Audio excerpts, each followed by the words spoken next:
Hello students, very good morning to all. Student देखिए, हमने एक न्यू चैप्टर आपका स्टार्ट किया है ज्योग्राफी में, world distribution of natural vegetation and wild life. मैंने इसका आपको मीनिंग समझा दिया था स्टूडेंट्स पहले भी कि आपका वर्ल्ड डिस्ट्रीब्यूशन मतलब हो गया कि संसार में आपकी जो प्राकृतिक वनस्पति है और वाइल्ड लाइफ मतलब वन्य जीव जंतु जो हैं वो किस तरह फैले हुए हैं, उनका जो डिस्ट्रीब्यूशन, उनका जो वितरण हुआ है वो किस प्रकार हुआ है, ये हम इस चैप्टर में पढ़ेंगे। Okay students, the earth environment. तो चलिए स्टार्ट करते हैं, लेट्स स्टार्ट।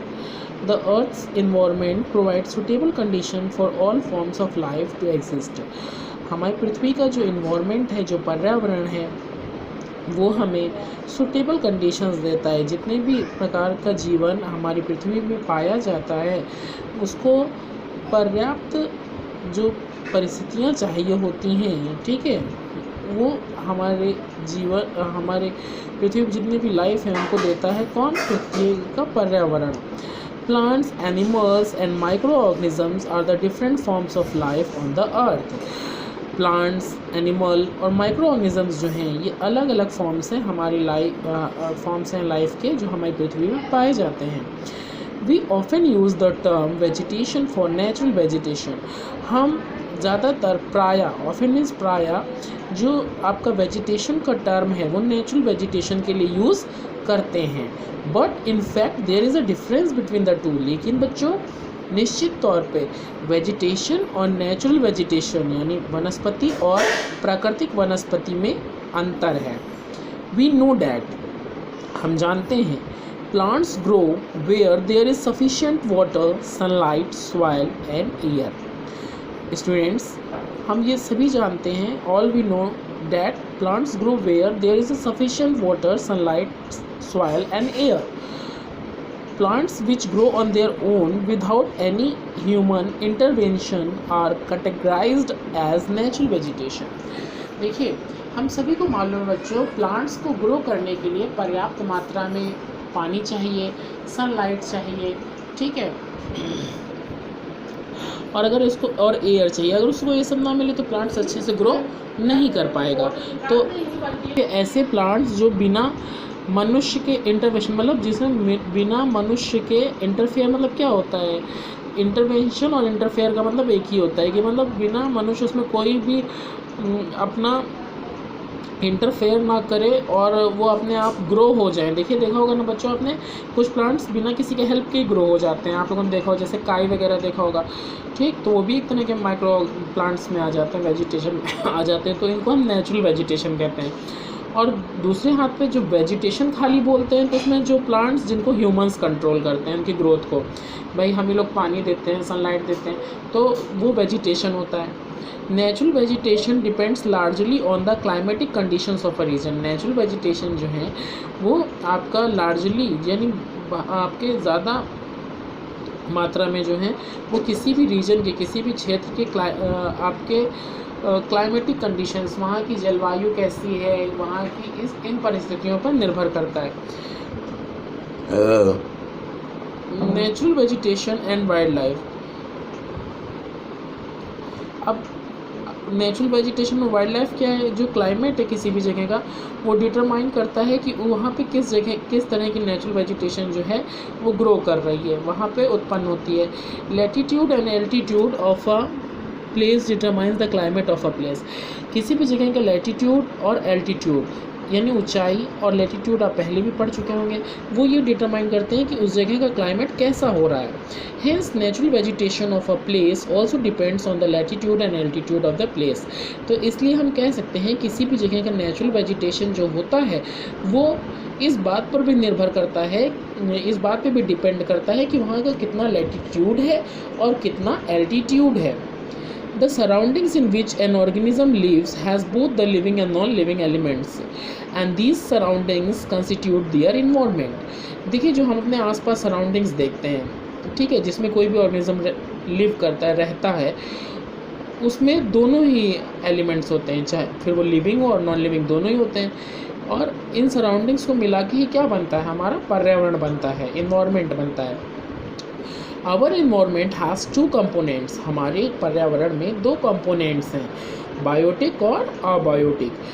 बायोटिक मतलब जितने भी लिविंग थिंग्स हैं वो क्या है बच्चों, बायोटिक हैं, और अबायोटिक जिसमें नॉन लिविंग है। तो हमारा इन्वायरमेंट में दोनों ही चीज़ें हैं ना, आपको कुछ चीज़ें लिविंग भी दिखती होंगी और कुछ चीज़ें नॉन लिविंग भी दिखती होंगी, तो दोनों ही चीज़ों से मिलकर ही तो हमारा इन्वायरमेंट बना है, पर्यावरण बना है। All living beings whether plants और animals are affected by the air, temperature, water, light and soil. आपके जितने भी लिविंग बींग्स हैं, ठीक है, जीवित वस्तुएं हैं, चाहे फिर वो प्लांट्स हों या एनिमल्स हों, ये सब अफेक्टेड मतलब प्रभावित होती हैं आपकी एयर, टेम्परेचर, वाटर, लाइट और सॉइल। इन सभी चीज़ें जितने भी फैक्टर्स बताए मैंने, हवा और आपका टेम्परेचर, वाटर, लाइट, सॉइल, इन सब से आपका जो भी जितने भी लिविंग बींग्स हैं, चाहे फिर वो प्लांट्स हो चाहे एनिमल्स, वो सब प्रभावित होते हैं। Each region consist of different set of plants, animals and microorganisms. हर रीजन में, हर क्षेत्र में अलग अलग प्रकार के एनिमल्स, प्लांट्स और माइक्रो ऑर्गेनिजम्स पाए जाते हैं। Thus, each region has a specific of plants and wildlife which differ in sizes type। तो हम कह सकते हैं कि प्रत्येक क्षेत्र में एक स्पेसिफिक, एक निश्चित आकार के प्लांट्स और वाइल्ड लाइफ पाई जाती है, जो कि जिनका साइज और शेप अलग अलग होता है। The dwelling place of organisms which provides them with suitable condition. Dwelling मतलब जहाँ रहते हैं, निवास स्थान, ठीक है। इन ऑर्गेनिजम्स का जहाँ पे निवास स्थान होता है, जो उनको सुटेबल कंडीशंस देता है उनको रहने के लिए,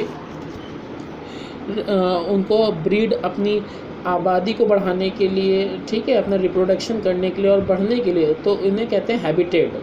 आप लोगों ने हैबिटेट पहले भी पढ़ा होगा, ठीक है। All animals need a particular habitat for their development and growth. जितने भी एनिमल्स होते हैं उन्हें एक पर्टिकुलर हैबिटेट की ज़रूरत होती है अपने डेवलपमेंट और ग्रोथ के लिए। Natural vegetation can be broadly grouped into 3 categories. Natural vegetation जो है उसको आपका ब्रॉडली जो है वो डिवाइड किया गया 3 कैटेगरीज में, फॉरेस्ट, ग्रासलैंड्स, डेजर्ट वेजिटेशन और शर्ब्स।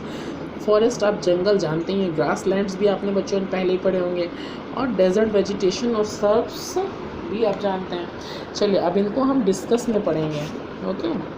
सबसे पहले आते हैं फॉरेस्ट, जंगल। The forest is a complex ecosystem consisting mainly of trees that offer the earth with many kinds of life forms. जो फॉरेस्ट होते हैं वो आपका इकोसिस्टम, ये जटिल इकोसिस्टम बनाते हैं जिसमें कई पेड़ पौधे होते हैं, ठीक है, पृथ्वी को जो अलग अलग टाइप के जीवन भी देते हैं। Forests are found in areas, forest उन एरियाज़ में पाए जाते हैं जहाँ पे बहुत ज़्यादा बारिश होती है, लगभग 500 मिलीमीटर्स तक की। Forests are divided into, forest को दो डिवाइडेड किया गया है, ट्रॉपिकल और टेम्परेट फॉरेस्ट में, और इन्हीं को फर्दर सब डिवाइडेड, और फिर से इनको ट्रॉपिकल और टेम्परेट को ही और भी डिवाइड किया गया है। ट्रॉपिकल फॉरेस्ट जो होते हैं वो 2 टाइप्स के होते हैं, ट्रॉपिकल रेन फॉरेस्ट या ट्रॉपिकल एवरग्रीन भी बोलते हैं। दूसरा टाइप है ट्रॉपिकल फॉरेस्ट का, ट्रॉपिकल और डेसिडियस मॉनसून फॉरेस्ट। नेक्स्ट जो है आपका टेम्परेट फॉरेस्ट। टेम्परेट का आपके 3 टाइप्स हैं, temperate deciduous forest, temperate coniferous forest, उनको हम टाइगा भी कहते हैं, और next one is students Mediterranean vegetation. ये सब जो है आपके, ये आपके टेम्परेट फॉरेस्ट के टाइप्स हैं, ठीक। अब तो हमने यहाँ टाइप्स पढ़ ली, फॉरेस्ट पढ़ ली, जंगलों को हम जानते हैं बच्चों, फॉरेस्ट तो हमारे लिए कितने यूज़फुल हैं। हम सभी जानते हैं कि फॉरेस्ट से हमको we get many useful things like medicines, wood, और आप रबर भी कह सकते हैं, और भी जो है बहुत सी यूज़फुल चीज़ें जो हैं हमें फॉरेस्ट से मिलती हैं। अगर फॉरेस्ट ना हो तो समझ लीजिए वाइल्ड लाइफ कहाँ रहेगी भाई। जंगली जीव जंतु आज लोग लगातार जंगलों को काटते जा रहे हैं, इससे भी जंगली जीव जंतु कहाँ, वो हम लोगों के जहाँ हम लोग रहते हैं वहीं तो वो भी आने लगेंगे, तो खतरा बढ़ जाएगा ना। तो इसलिए ज़रूरी है कि हम जंगलों की जो कटाई कर रहे हैं, मान लीजिए अगर हम 1 पेड़ काटते हैं तो हमें कम से कम 2 पेड़ लगाने चाहिए, ठीक है। इतना जो डिफॉरेस्टेशन बढ़ रहा है स्टूडेंट्स, इसको हमें क्या करना होगा, स्टॉप करना होगा, ठीक है। और अगर हम स्टॉप नहीं कर पाएंगे तो एक टाइम ऐसा आएगा कि हमारी अर्थ पे से फॉरेस्ट जो है वो ख़त्म हो जाएंगे, ठीक है। I think students all are understand. If you students, if you have any problem then you can ask me, okay। Now thank you class।